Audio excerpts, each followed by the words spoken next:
NEET exam గురించి మాట్లాడుకుంటే ఢిల్లీలో ఉన్న పరిస్థితి స్టూడెంట్స్ చాలామంది ఇబ్బంది పడుతున్నారు. అలాగే పోలీసులు కూడా చాలామంది ఇబ్బంది పడుతున్నారు. అసలు దీని అందరికీ రీజన్ ఎవరంటే ఖచ్చితంగా గవర్నమెంట్. ఎందుకంటే నీట్ ఎగ్జామ్ అనేది ఇంతమంది 25 లక్షల మంది రాస్తున్న ఎగ్జామ్ని ఎలా కండక్ట్ చేయాలో కూడా తెలుసుకోకుండా, తీసుకోవాల్సిన జాగ్రత్తలు తీసుకోకుండా ఇంత క్రియేట్ చేసినందుకు ఫస్ట్ గవర్నమెంట్దే తప్పని నేను అంటాను. స్టూడెంట్స్ వాళ్ళ నిరసన తెలపడంలో తప్పు లేదు. ఎందుకంటే సంవత్సరాలు కష్టపడి చదువుకుంటే ఎవడో పేపర్ కొనుక్కొని వాడు డాక్టర్ అయిపోతే వీళ్ళ పరిస్థితి ఏంటి? చదువుకున్నోడి పరిస్థితి ఏంటి? ఒకవేళ ఇక్కడ 2 ప్రాబ్లమ్స్ ఉన్నాయి. కష్టపడి చదువుకున్నోడికి అన్యాయం జరుగుద్ది. అట్ ఏ టైమ్ ఒక పనికిమాలినోడు డాక్టర్ అయితే ప్రజల పరిస్థితి ఏంటి? ఇలాంటి విషయాల్లో జాగ్రత్తగా లేకపోవడం 100కి 200% గవర్నమెంట్ తప్పు.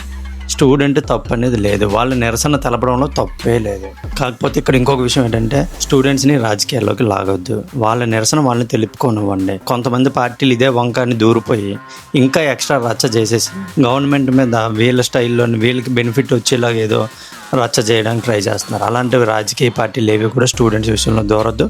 వాళ్ళ నిరసన వాళ్ళకు వదిలేయండి.